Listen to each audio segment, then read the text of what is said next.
सलाम पाकिस्तान 24 न्यूज के साथ मैं हूं महानूर अर्शद। मैं हूं ज़िशान बशीर। यूट्यूब पर बराह रास्त देखने के लिए सब्सक्राइब कीजिए youtube.com/24newshd। हेडलाइंस आप जान चुके, खबरों की तफसीलात की जानी बढ़ते हैं और सबसे पहले आपको बताएं कि साइक्लोन क्या होता है, कैसे बनता है, कितना तेज और शदीद हो सकता है, इस बारे में आपको रिपोर्ट दिखाते हैं।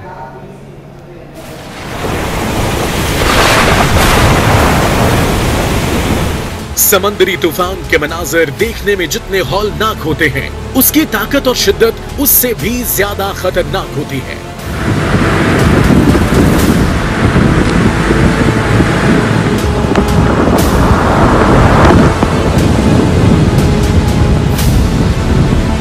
शदीद कम दबाव के इलाके में बनने वाला समंदरी तूफान अपने सफर के दौरान हजारों एटम बमों के बराबर तवानाई बढ़ा सकता है।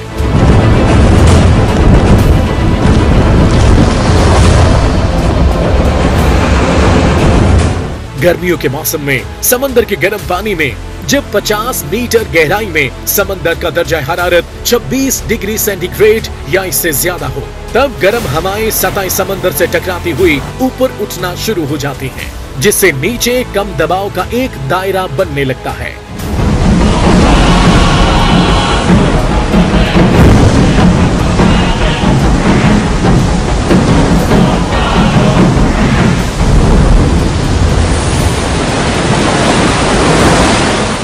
सतह समंदर पर हवा का दबाव बहुत कम हो जाए तो ये पहले डिप्रेशन और फिर साइक्लोन की शक्ल इख्तियार कर जाता है। साइक्लोन्स की रफ्तार शिद्दत के एतबार से 70 मील फी घंटा से 120 मील फी घंटा के दरमियान होती है।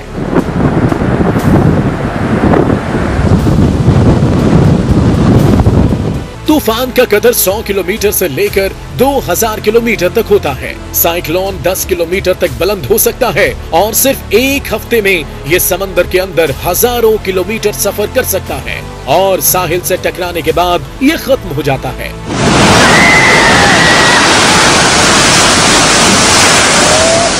एक कैटेगरी का तूफान इतना शदीद होता है कि इससे दरख्त गिर जाते हैं और बिजली के खंभे भी उखड़ जाते हैं।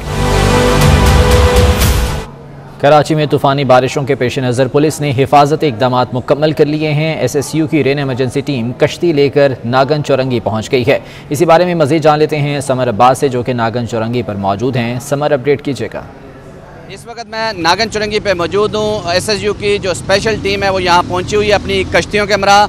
ये कश्ती जो एमरजेंसी सर्विस शहरियों को फराहम करेगी अगर ख़तरनाक शहर कराची में बारिश होती है। यहाँ जो SSU के इंचार्ज हैं, हम उनसे बात करते हैं। लाइफ सेविंग इक्विपमेंट है, उसमें हमारे पास ये लाइफ जैकेट्स हैं, लाइफ बॉयज़ हैं और उसके अलावा लाइफ लाइन जो रोप होता है, सेफ्टी रोप कहलाता है, जिसको हम जो है अगर यहाँ पर 5 से 6 फीट पानी हो जाता है तो हम तब बोट के अंदर से यहाँ से हम खुद जैकेट्स पहन के उसमें पानी में उतरेंगे, या ये इक्विपमेंट हम जो है डूबते हुए बंदे को हम फेंकेंगे और उसको सेव करके हम कश्ती के अंदर ले जाकर और उसको सेव मकाम पे पहुंचा सकते हैं। बहुत शुक्रिया। इनका कहना है कि इनके लिए जो सामान यहाँ साथ मौजूद है वो शहरियों की जान की हिफाजत के लिए, और अगर किसी शहरी को मदद की ज़रूरत हुई तो हम उसकी फौरी मदद के लिए यहाँ मौजूद भी हैं। और समर अब्बास, बहुत शुक्रिया अपडेट करने के लिए। और अब सियासी मौसम की बात करते हैं।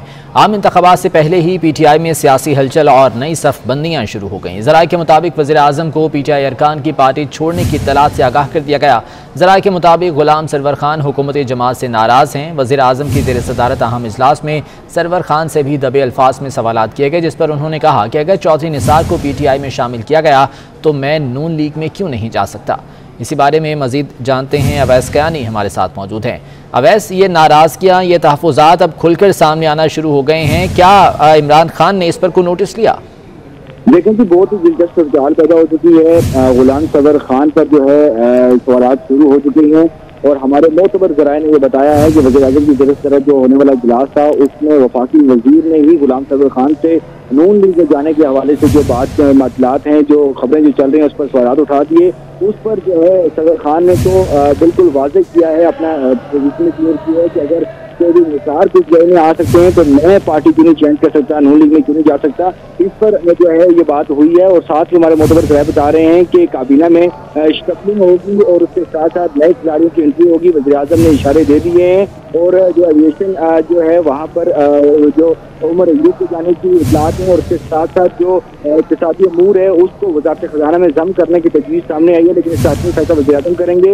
लेकिन हमारे ज़राए ये भी बता रहे हैं कि जो अरकान जो पीटीआई छोड़ना चाह रहे हैं उसकी भी रिपोर्ट जो है वज़ीर-ए-आज़म को पहुँचा दी गई है। तो ये तमाम तर मामलात हैं कि इलेक्शन से कबल ही वफाकी वज़ीर और गुलाम सदर खान ने जो इजलास में अपनी बात की है कि अगर मुझे निसार अगर पीटीआई में आ सकते हैं, उनकी बातें चल रही हैं, तो मैं पार्टी दूसरी क्यों नहीं चेंज कर सकता, क्यों नहीं जा सकता। उन्होंने वाजे वाजे जो बात बताई है दूसरे वफाकी वज़ीर से। ये तमाम तर मामलात हैं जिसने नई फिक्र इख्तियार कर लिया और वफाकी काबीना में अब नई बहस का जो है आगाज हो चुका है। ठीक है अवैस कैनी, बहुत शुक्रिया तफसीलात के लिए। और मरीम नवाज ने पार्टी रहनुमाओं को डट जाने का मशवरा दे दिया। मरीम नवाज कहती हैं कि नून लीग की जीत और हार के दरमियान खौफ की जंजीर हायल है। कुछ लोग ऐसे हैं जो उनसे डरते हैं जो हमसे डरते हैं। पार्टी इजलास से खिताब में कहा, मफाहमत और मज़ाहमत की कन्फ्यूजन दुश्मन की तरफ से फैलाई जाती है। जुल्म के ज़ाब्ते मानने से इनकार कर दिया तो हमें कामयाबी से कोई नहीं रोक सकता।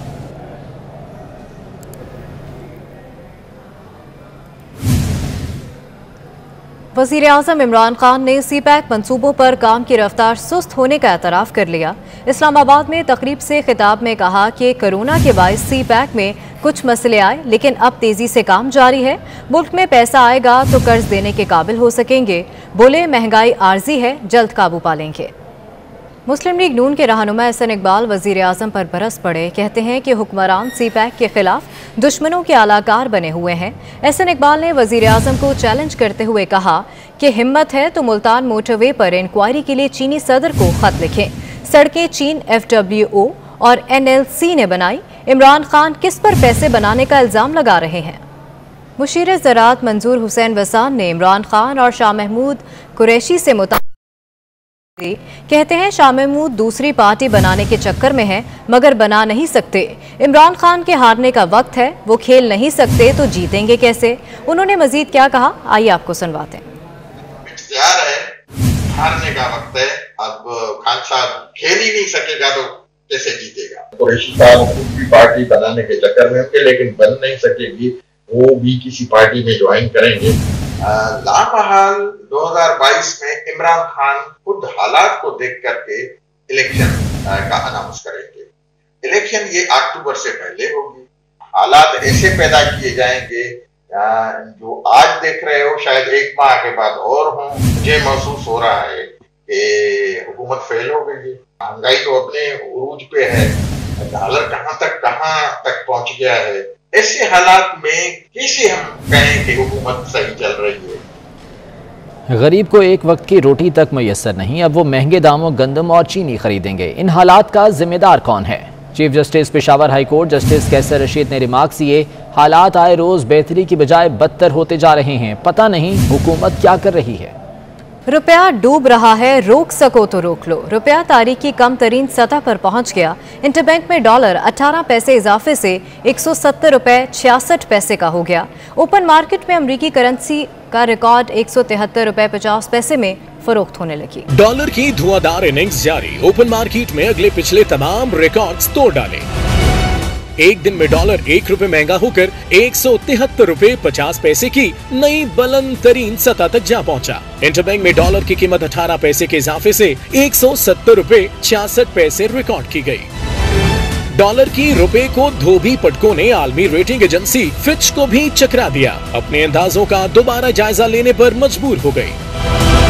फिच ने पाकिस्तानी रुपए की रेटिंग मजीद कम कर दी। फिच के मुताबिक अगले साल रुपया मजीद बेकदरी का शिकार होगा और डॉलर की औसत 180 रुपए से तजावुज कर जाएगी, जबकि इससे पहले इदारे का ख्याल था कि 2022 में डॉलर की औसत कीमत 165 रुपए तक रहेगी। फिच ने रवा साल के लिए औसत कीमत 158 रुपए रहने की पेशगोई की थी, लेकिन इस वक्त 164 रुपए है और इजाफे का सफर अभी जारी है।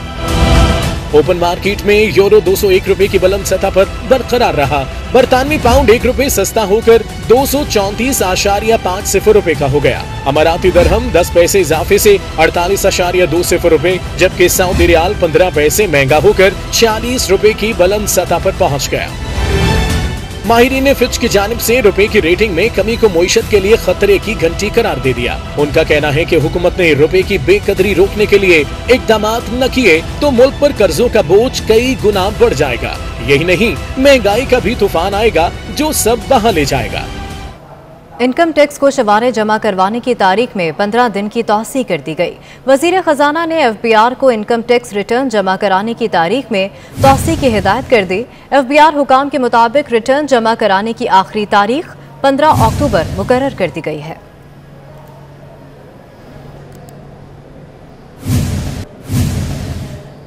और CSS 2021 के तहरीरी इम्तिहान के नताज का ऐलान कर दिया गया। फेडरल पब्लिक सर्विस कमीशन के मुताबिक 39,650 उम्मीदवारों ने अप्लाई किया, 17,240 उम्मीदवारों ने हिस्सा लिया, जबकि 364 उम्मीदवारों ने तहरीरी इम्तिहान पास किया। तहरीरी इम्तिहान में कामयाबी की शरह 2.11% रही।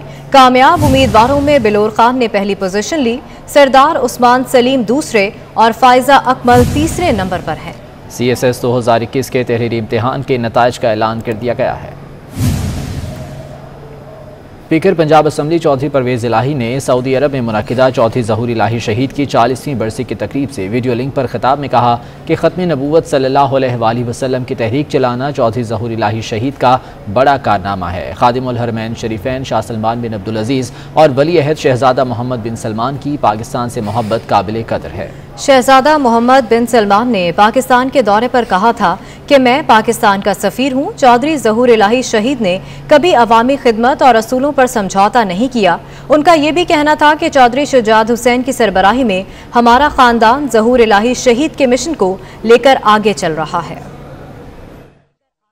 और वैक्सीन ना लगवाने वाले होशियार खबरदार। 1 अक्टूबर से अंदरूनी मुल्क फ़ज़ाई सफ़र करने वाले बगैर कोरोना सर्टिफिकेट सफ़र नहीं कर सकेंगे। NCOC के मुताबिक 18 साल से ज़्यादा उम्र के लिए वैक्सीन सर्टिफिकेट लाजमी होगा।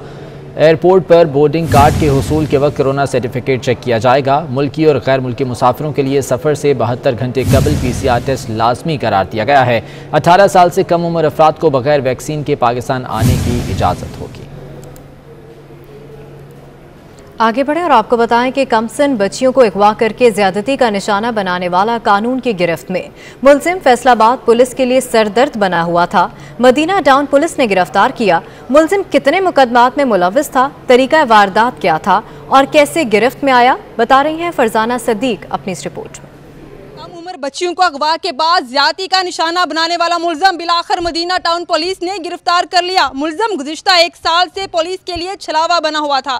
मुलजम ने Batala colony, People's Colony, Mansoorabad और थाना सदर के इलाकों समेत मुख्तलिफ इलाकों में ऐसी घिनौनी वारदातें की। मुलजिम बटाला कॉलोनी के इलाका से 10 साल बच्ची को अगवा करके फरार हुआ तो 15 की कॉल पर पुलिस ने ताक़ब किया। कश्मीर पुल के करीब SHO मदीना टाउन मियां वाजिद ने बिलाखिर उसे काबू कर लिया। CP फैसलाबाद कहते हैं मुलजिम पुलिस के लिए चैलेंज बना हुआ था। इससे कबल भी गिरफ्तारी के लिए तमाम जदीद टेक्निकल वसाइल भी बरोए कर लाए गए थे। हमारी टीम को बड़ी कामयाबी मिली और जो हमारी टेक्निकल रिसोर्सेज थे उनको यूज़ करते हुए जियो टैगिंग हमने की हुई थी। जिन जिन एरियाज़ में ये ऑपरेट करता था हमने वहाँ पे अपने डिप्लॉयमेंट की हुई थी ताकि कोई इस तरह का वाक़या हो तो जिन वो हमने पहले एनालाइज़ किया था कि जिन जिन रास्तों से ये गुज़रता है, जिस एरिया में ये ऑपरेट करता है, तमाम रास्तों की हमारे पास मॉनिटरिंग हो। तो अब जब इसने अभी लेटेस्ट ये जब वक़ूआ किया तो इमीडिएट हमें इंफॉर्मेशन मिली। चूँकि हमने पब्लिक अवेयरनेस कैंपेन की थी तो विक्टिम्स के से ये का बड़ा इसमें होता है कि जल्दी इंफॉर्मेशन दे दें। तो उन्होंने हमें फौरी तौर पे जब इतला दी तो हमारे डिकॉय जो ऑपरेशन था वो टीमें भी एक्टिव हो गई, हमारी टेक्निकल टीमें भी एक्टिव हो गई और इसको हमने रेड हैंडेड पकड़ लिया है और बच्ची भी सेफ एंड साउंड रिकवर्ड हुई है। मुलजिम नफीस मुमताज़ाबाद मुल्तान का रिहायशी था, लेकिन फैसलाबाद में रहमानिया मिल्स के करीब झंग रोड पर रिहायश पजीर था। पुलिस ने मुख्तलिफ वाक़यात के बाद CCTV कैमरों से तस्वीर लेकर सोशल मीडिया पर कैंपेन भी शुरू कर रखी थी और शहरियों से मुलजिम की गिरफ्तारी के लिए मदद की अपील भी की गई थी। मुलजिम पर मुख्तलिफ थानों में 6 से ज़ायद मुकदमात दर्ज थे। कई केसेस रिपोर्ट ही नहीं हो सके। मुलजिम ने एतराफ़े जुर्म कर लिया। गिरफ्तारी पर शहरियों ने सुख का सांस लिया है। हम तो अपनी बच्चियों को बाइट भेजते थे, हमें तो खौफ रहता था, लेकिन पुलिस ने ये बड़ी अच्छी कारकर्दगी की है।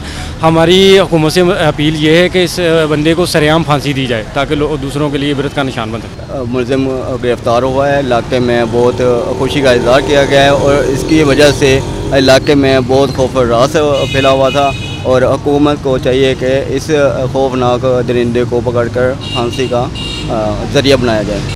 सीपीओ फैसलाबाद डॉक्टर आबद ने पुलिस की कामयाब कार्रवाई को खूब सराहा। मुलजम की गिरफ्तारी पर शहरी खुश हैं तो वहीं इसे सरेआम फांसी देने का मुतालबा भी कर दिया है ताकि ऐसे जुराइम में कमी आ सके। कैमरामैन नईम सलीम के साथ फरजाना सदीक, फैसलाबाद। हिम्मत और बुलंद हौसले के सामने उम्र कुछ नहीं। कौमी क्रिकेट टीम के साबिक कप्तान अजहर अली के वालिद ने शेखुपुरा में होने वाली मैराथन रेस में गोल्ड मेडल जीत लिया। 76 साला मोहम्मद रफीक ने 21 किलोमीटर दौड़ में सबको पीछे छोड़ते हुए गोल्ड मेडल जीता। वो पाकिस्तान और दुबई मैराथन में भी हिस्सा ले चुके हैं। बरतानिया में ईंधन के बहरान पर काबू ना पाया जा सका। फ्यूल की सप्लाई बहाल करने के लिए रिजर्व टैंकर फ्लीट को मैदान में उतार दिया गया। फौज की खिदमात हासिल करने की भी मंजूरी दे दी गई है।